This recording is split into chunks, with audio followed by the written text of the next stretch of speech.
Jennifer, we just want you to know we love you. We're doing everything we can to find you. It's an awful story. It's incredibly relatable. You know, we all have daughters or sisters or mothers. And, you know, you see folks who were just hardworking folks who knew immediately. I mean, that's what always is eerie to me. They knew immediately she was missing. I'm investigative reporter Shannon Butler here in Orlando. For 16 years, I've been covering the case of Jennifer Kesse. She was a 24-year-old woman who was just starting her life, a boyfriend, a recent promotion, and she had just purchased her own home. But one night after work, she disappeared. It is a mystery that has baffled dozens of detectives. And now you will hear a story about a parent's love and their willingness to risk everything to find her. There's a curiosity about this case that exists also. A real feeling of injustice that they don't at least have the closure of knowing, you know, at least part of what happened. Hello, I'm Jennifer Kesse, and I'm... Let her go. We're not interested in prosecuting. We just want our daughter back. These are the words no father wants to hear, let alone say. But in January of 2006, Drew Kesse found himself saying it over and over again. Leave her in a safe place. You leave, call and say where she is. We just don't care. We want her back. Our family is aching. Our family's aching. And he and his wife are still saying those same words today. I don't know how to reconcile in my own head that we may never have an answer. And that is something that... It's the biggest challenge we have. Is our biggest challenge, is that like sometimes when we have these discussions, and how can you as a parent step aside and say,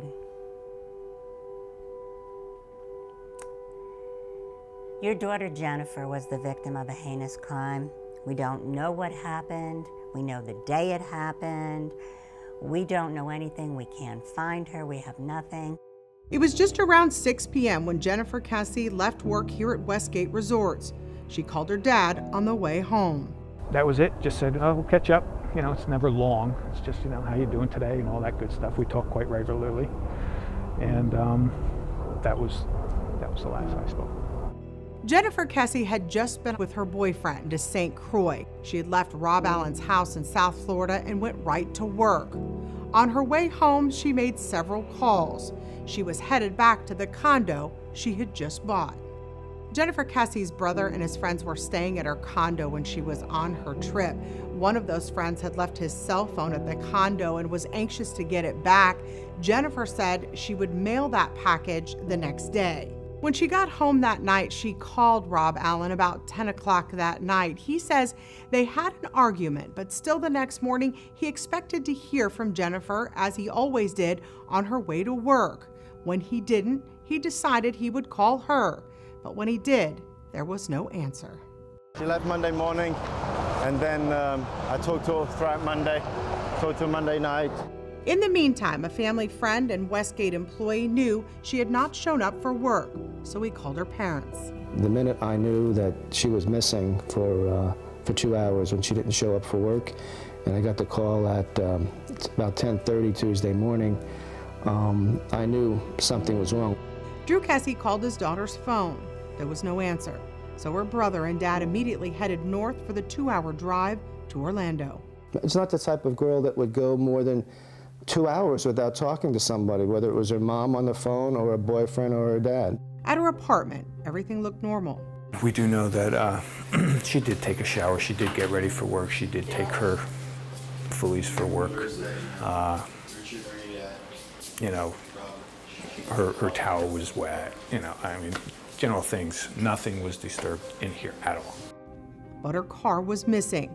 Their first stop, the Orange County Sheriff's Office. They were sent to Orlando Police instead. The first 2 detectives showed up. They didn't know if she left on her own or if she was lost somewhere. they didn't know what. They didn't know if anything nefarious had actually even happened. Homicide Detective Joel Wright took over the case when the original detectives retired shortly after her disappearance. For years, this now retired detective worked the case. When you looked at that case 7 months later, I mean, that does seem like a long time, right? When you looked at that, when you first saw where it was, were you worried at that point that this may be difficult? I was worried after 48 hours. I was worried a lot earlier than that, even though the case wasn't assigned to me at the time. I was worried then. And so needless to say, 7 months down the line with no resolution, I was extremely concerned. But already her friends and family were mobilizing. Her sorority sisters were already out on the search, passing out flyers and standing by as officers canvassed Orlando. Please bring her back. If you have her, please give her back. We would give anything to have her back. Anything at all. And hours later, the Kesses were making headlines everywhere. I don't think I'd ever picture myself talking on TV about my daughter being missing. I remember that day so vividly because when we showed up at that complex, we had backed our truck into a parking spot. And from where we were, you could immediately see a stairwell that was right in front of Jennifer Kesse's condo. And in that stairwell was a blonde woman standing there, and we later knew it was Joyce Kesse, Jennifer's mother. And I will never forget the look on her face. You could see the anguish, and you knew immediately that something bad had happened here, and you knew at that moment that woman's life would never be the same.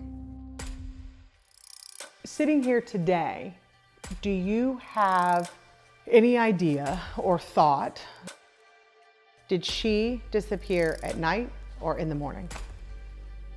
From the information I've gotten and and the information I trust, she made it, she got ready for work, she made it out her door, and she got to her car, and that's when things went bad. That's when I think it happened. In 2006, Bill Moore was working with the Metropolitan Bureau of Investigation when he ran into Detective Wright. And he told me, he's like, I think we have a real abduction here. And I shared the technology that NBI was capable of providing and the assistance, and we started down that path. And what was that technology? Cell phones. You know, cell phone, collecting as much data as we could on her cell phone and inbound and outbound calls, everything. Because back then, I mean, now we just assume that you guys do that all the time, right? Because that's just normal business now. But in 2006, it was fairly new. In 2006, we were butting heads with telecommunication carriers. They were charging $4,000 to go up on a phone. A wiretap. This is just in like a regular investigative case, and you know, like again, $2,000 and $3,000, and then if you wanted a certain service done, an extra fee on top of that. Sometimes it takes time to get the data or the information to craft an affidavit, and to get that affidavit to a judge to sign. And then to serve on the telecommunications carrier can take some time.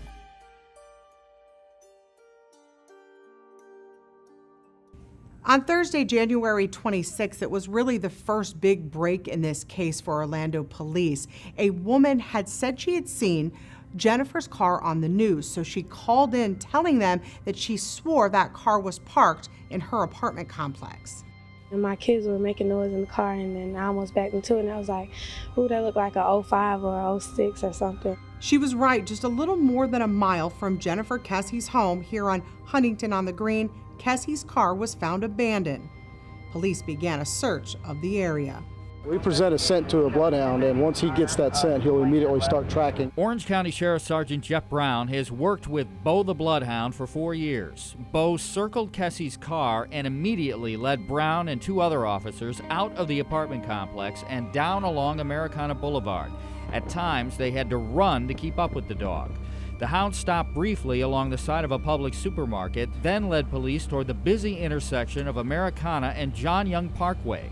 Sergeant Brown says it's possible the dog was not only tracking a person, but a person in a car. The hound led police practically to Jennifer Kesse's very doorstep. The trail ended right around here, right next to this retention pond. Jennifer's building is right back here. I trust that dog wholeheartedly. When he runs a track, he's usually right on the money with it. And then another break in the case. This surveillance video was released showing someone who police believed parked that car walking out of the complex. The video was taken the day she was reported missing. Usually when you see this kind of surveillance video released by law enforcement, it's video that shows you a pretty clear picture of the person that they're looking for. But in this case, it was so strange because in that video, as the person was walking, the face was covered by one of those black bars at almost every step. It was so difficult that people couldn't decide what the haircut was on the suspect or what kind of clothes the suspect was wearing, and even the height, trying to determine that was a challenge. We don't even know what the height is of that person because three agencies started arguing about the height of the person. We're like, wait a second, this is technology. You should know the height of the person, come on. Investigators have tried to see if they could do anything to make the mystery person's face more clear.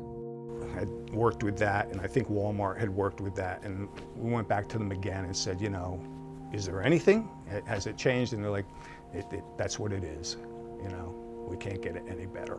But still, the family hopes someone might recognize who this is. We are desperate, truly, at this point. Please give a call. In the days and weeks following that find, flyers with her picture were handed out and put up everywhere.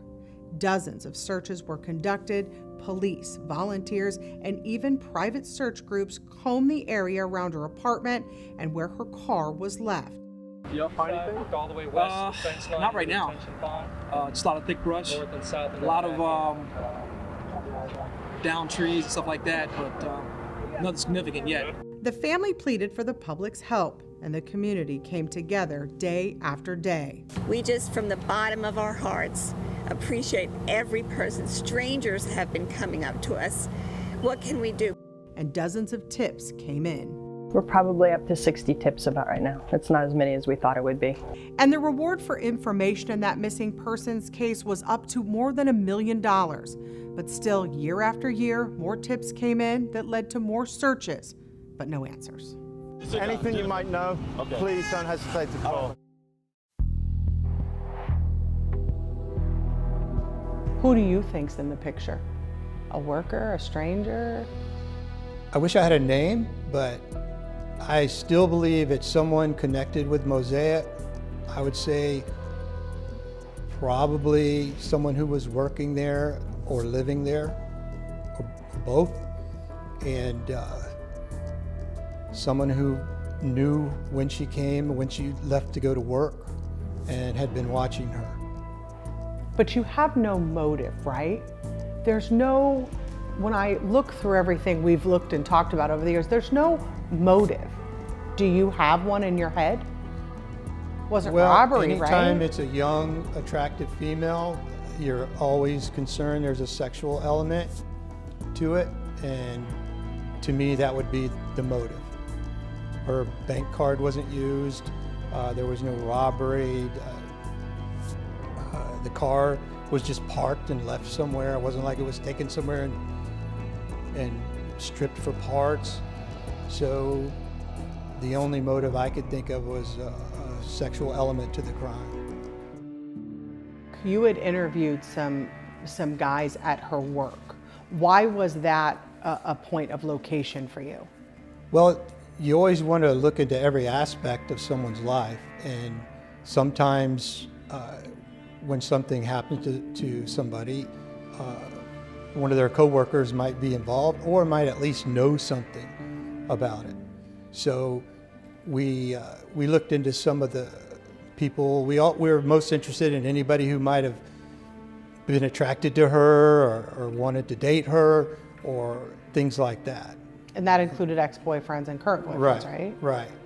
The boyfriends or ex-boyfriends sitting here now, do you believe that they are cleared? Well, I always say I wouldn't clear anybody but myself, but because I know for sure I wasn't involved, but I wouldn't totally, but I always go back to the photograph of the person who parked her car in the video, and none of those guys look like that. So that weighs a lot into it. Because you sat down with all of them, so right, you know yeah. what they look like. Yeah, I've interviewed all of these people. I feel pretty confident they're not involved. The complex was being converted from apartments into condominiums at the time, right? That was the whole the era of that. Yeah. And there were a lot of workers undocumented, right? Right. So when you guys came along, I would assume that many of those workers were difficult to find or to locate? Yes, the workers that were with companies that were contracted to work on the property, they were relatively accessible. However, there are other projects going on within the complex where people were working that we had no idea what company they were even with. And it could have been just sole contractors doing work. So I'm sure there were a lot of people that we never even got a name of the person that was on the property. In fact, one person police identified as Ben took a polygraph. This is a copy of that polygraph. He told the polygrapher that on the 16th or 17th of that month, he and another worker, police called Chino, were at her condo days before to go over what she needed to be done inside. So there are two guys that you, and over the years, I guess the family and you had questioned, and more than once, Chino and Ben. Right. Right. Why did you go back and question both of them again? The reason we contacted Chino and Ben is that we had received information that a housekeeper knew who the person was in the picture. And when I say the picture of the person that parked Jennifer's car and was walking by the fence. We went and contacted that person, and the person thought initially it was someone else. But when she looked at it, she said, that's Chino, that's not the other person who she suspected. And at that point I said, well, what's a Chino? I don't know who Chino is. And so when I went back to the office, I put Chino's name into a leads tracking system, and it turns out that a person named Chino was called in as a tip on the first week of the case. So this was the second tip. Right. About So him. then somebody had already mentioned Chino and described where he lived and who he lived with in this tip, pretty detailed tip. And I thought, okay, well, I might be onto something. I just needed to find out what his real name is, and I did. And then it turns out, we found out he was actually working in Jennifer's condo, had contact with her on Tuesday, the week that she left for her trip to St. Croix, which was on that Thursday. So of course, any investigator, it's just common sense that you would follow up on that. This guy's had contact with her, he's been called in as a tip, he's been identified by someone as a person parking a car, and that's why we went back and talked to Chino. And the reason we talked to Ben, he's Chino's partner, they worked together. And he was also in the condo. Right, and he was also in the condo with Chino. What did Chino tell you? He said he had no involvement in it and was happy to take a polygraph, and he cooperated. And he did take a polygraph? He took a polygraph, an FBI polygrapher, and he passed the polygraph. But it was this comment that always bothered Drew Kesse. Ben said that he and his buddy Chino did work on the condo that week before she passed away. So Ben's polygraph, I've read that. And he says in that polygraph, or right before, he says that he was in that condo before she passed away. When he said that, did that cause your ears to go up, your hair to stand up? Yes, yes. What we were doing there in the pre-interview is we were interviewing him before his polygraph, just to get information from him. After the polygraph, we did talk to him about that particular statement he made, and he said he just assumed that she had passed because she's been gone for so long. But I do remember challenging him on that, and his response was she'd been gone for so long, I just assumed she had passed. So once they both passed the polygraph, because those guys have kind of been, the subject of many conversation, right? Because the tips, because of the identification, because they were in the apartment, things like that. Once they passed the polygraph, you said these guys are good? I don't say that. Just because someone passes a polygraph doesn't mean they don't know something about it or have committed it. I know polygraph examiners probably all hate me for saying this, but it's not 100%, and some people can pass the test and be deceptive. I'm not saying that Chino or Ben have anything to do with it. I'm just telling you that's why I looked into them, because it was just solving a crime sometimes involves what makes the most sense. And at that time, that's what made the most sense. These guys were in contact with her. Someone had identified Chino as the one that parked the car. And these are all separate incidents. They weren't just one witness saying this. And of course, they were in her condo working on the week she left for her trip. And in this supplemental report, more names, some developing from tips. The detective writing, quote, "It would be impossible to list all the leads that we received. This report will only entail the significant parts of the investigation." Could it be somebody you've never talked to? It could be. It could be somebody way out that none of us ever considered. You got everything you need on your car? Yeah, I'm good. So southeast is that way, and then Kesse's over there. And then the two guys who I think Joel always suspected early on, they took polygraphs. Mm-hmm. Do you believe in those polygraphs? Yeah, if you're a narcissist, you can beat it. Really? So, I mean, you take it with a grain of salt. I mean, usually the polygraph, it's not the polygraph itself that gets them, it's the pre-interview questions. Were you out here searching at the time? I was at MBI. You were at MBI? Yeah.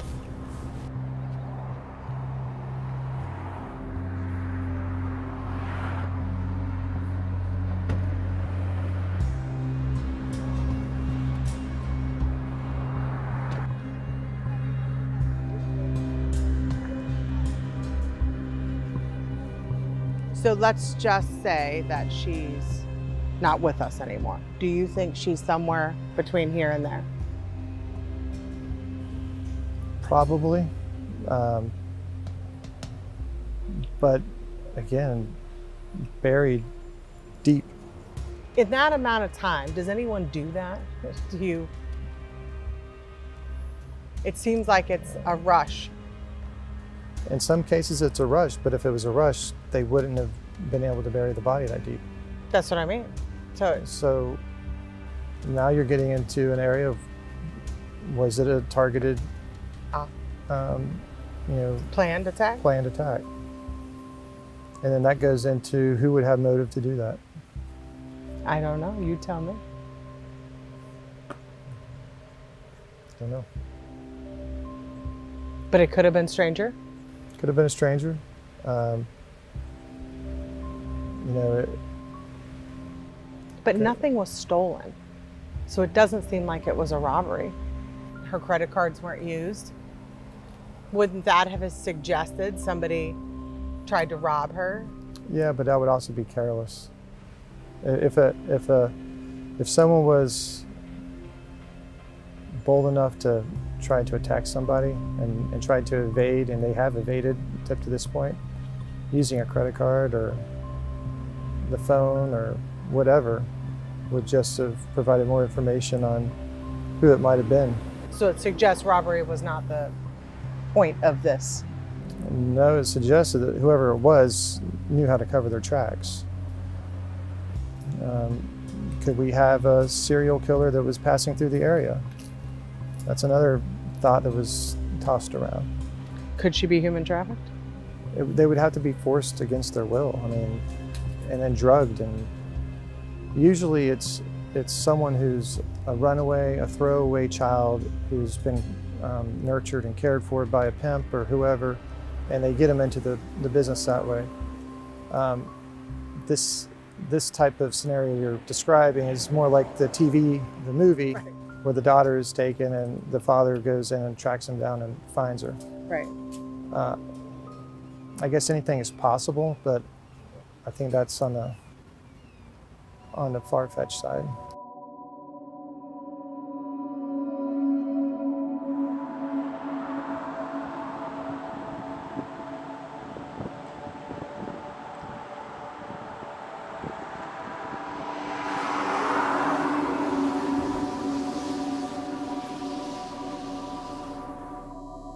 What do you think happened to her? I think she was abducted at her car when she went to work.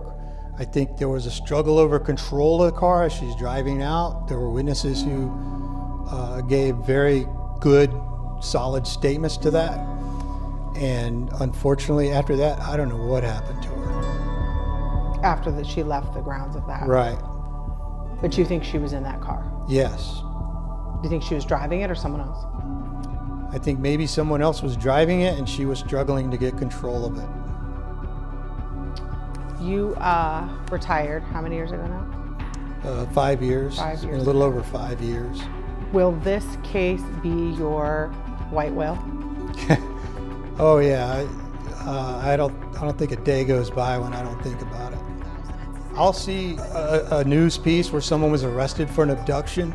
I immediately look to see how old they are, to make sure they weren't like 6 years old when it happened. Start figuring out the name, and especially now that I know there are people working on it, and still to this day, and I'll never stop thinking about it.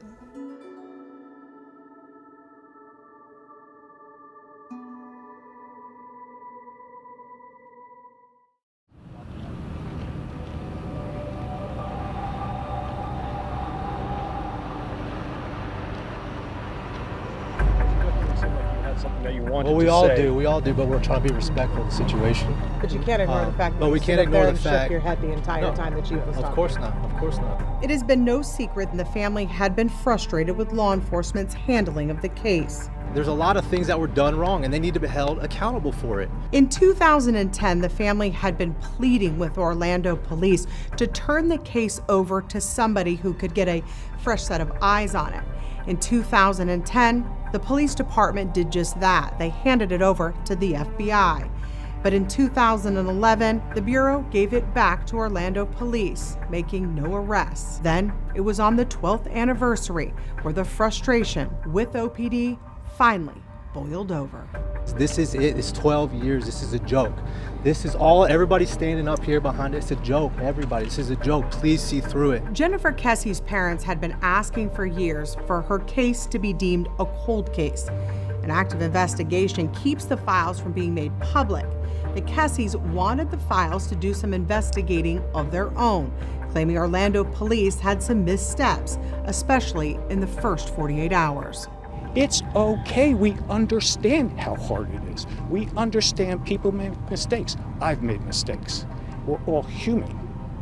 But it's time to get every resource available, and we feel that we have the right to. On January 24th, 2018, Orlando police held a news conference announcing that Kesse's face and missing persons case would be placed on the side of a bus.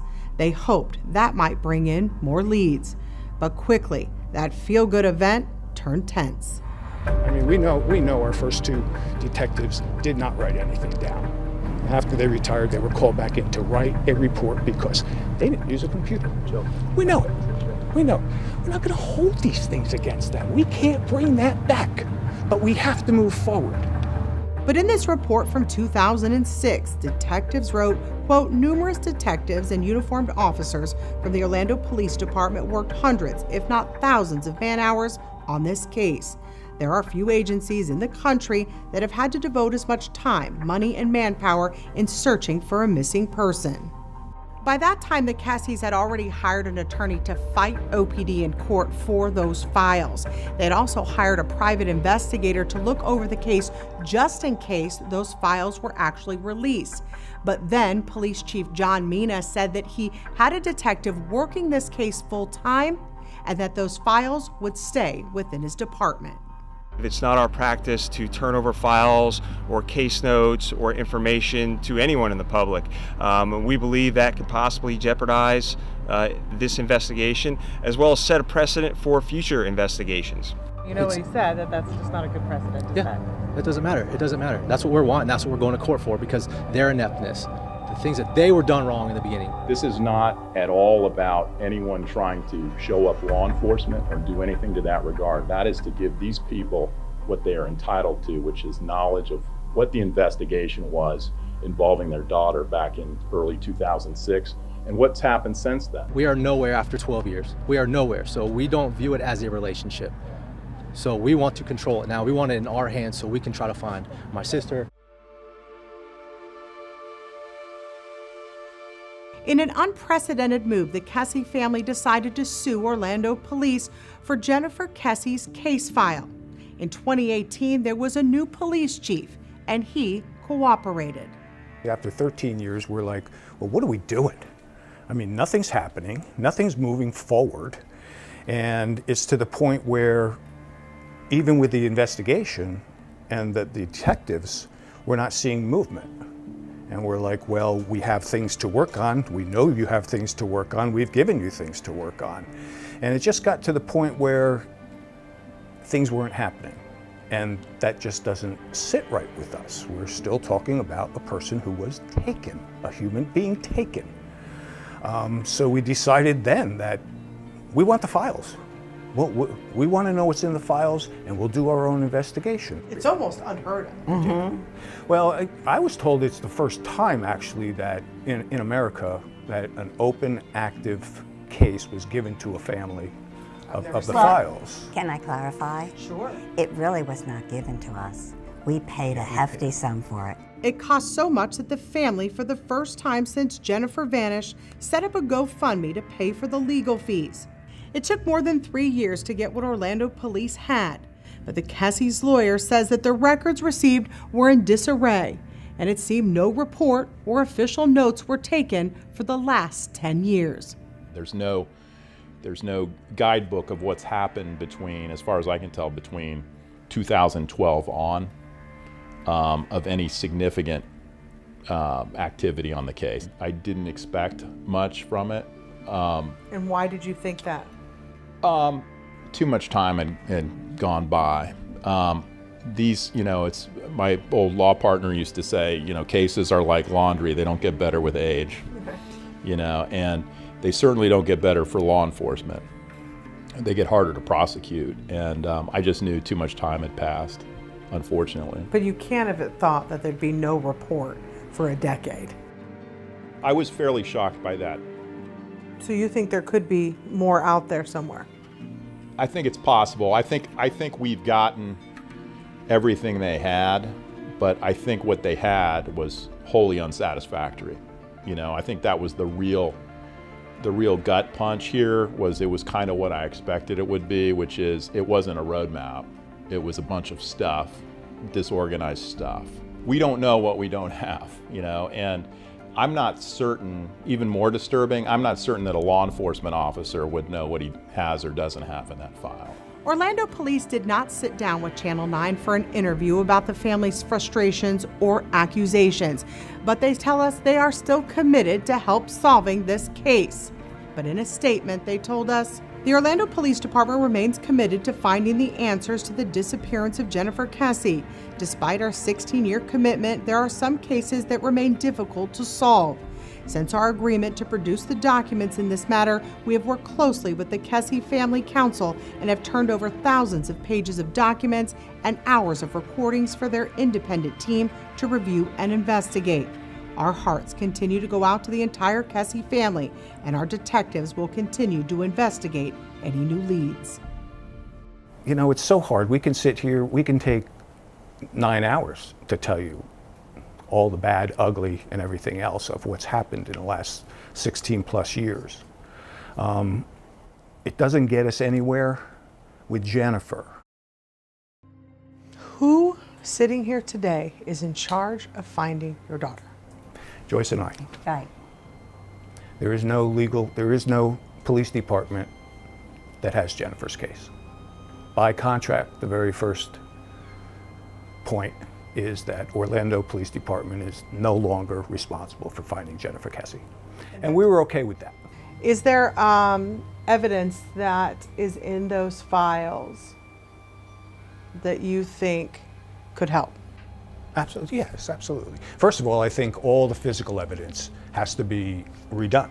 Because it's been so long. It's been so long. When's the last time it's been tested at FDLE? 2008? And we just have things in the car that just need to be done again. Like? Hair follicles in the car. We found out through our group that there's actually 100 fingerprints that are not identified in Jennifer's car. Never knew that. We thought there was 3. We have 2 hairs that are unidentified within the car also. And the Kesses released this photo of the hood of her car, evidence they had never seen before. OPD is pretty confident that that person in that surveillance video was connected to Jennifer's disappearance. Do you believe that too? Yes. No doubt. Yes. They believe no doubt that was a guy. I go, maybe it was just somebody leaving the apartment complex. How do you know? Absolutely not. They say it's absolute. Correct. Even if they were just paid to move that car. Right. Somebody paid them. Who paid you? Let the wheels begin. And then we find the picture after we get the files again of a struggle on the front of the car.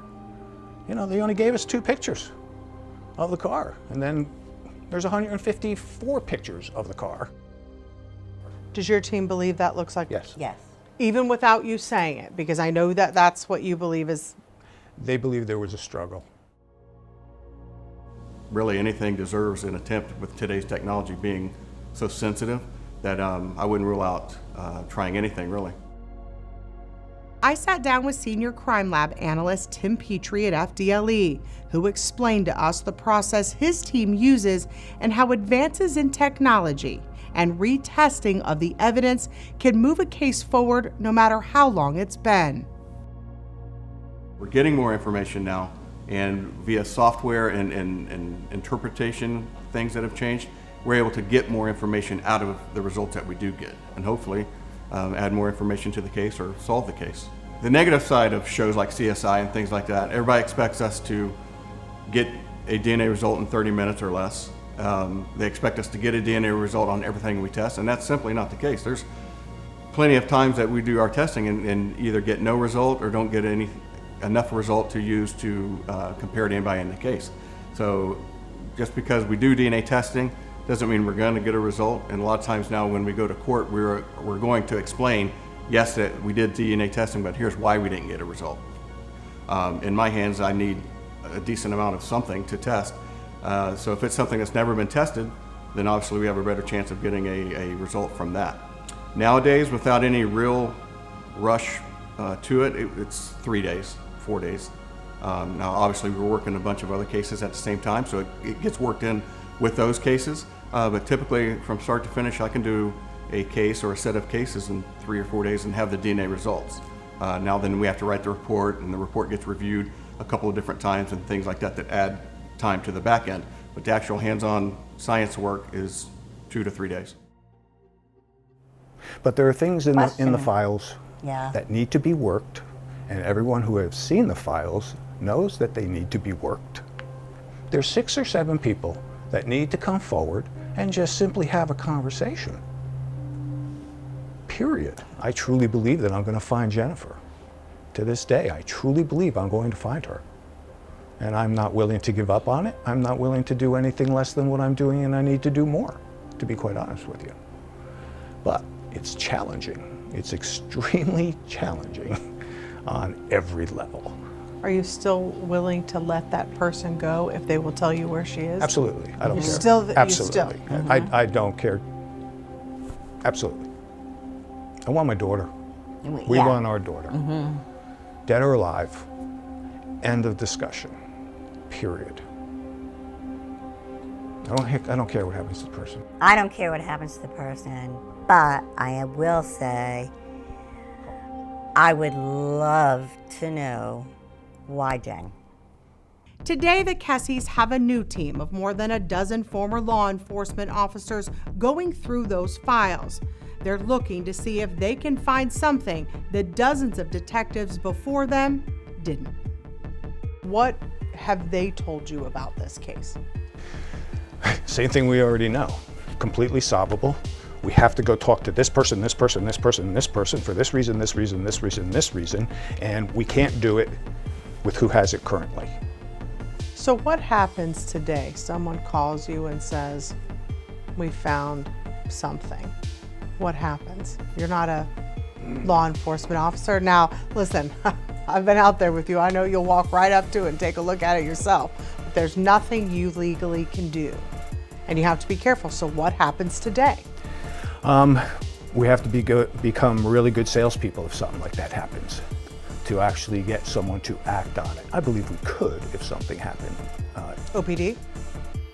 I will never ask OPD to do another thing on Jennifer's case. Absolutely not. I don't want them to do it. That doesn't make you uncomfortable? It makes me uncomfortable now because now we need to find a home for Jennifer's case, and I think we will find a home. One of the reasons I'm involved still is I would like to see a prosecution agency pick this up fresh again, and we do have leads, we've made requests regarding that. This is the last age progression photo released by police.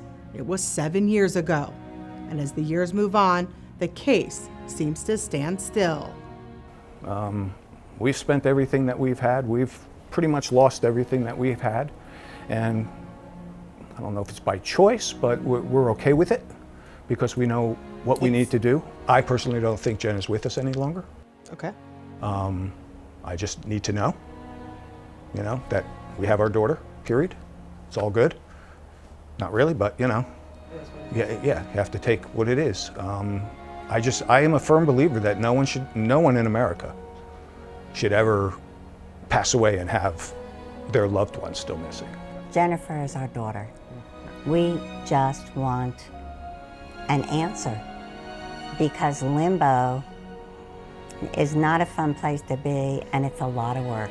On any given day, you wake up and you have all of these conflicted emotions. And then you kind of almost have to pick a path of positivity if you're able to find one, because you can't live sad all the time. You have to be able to move to some degree past the heartache, but the heartache is always there.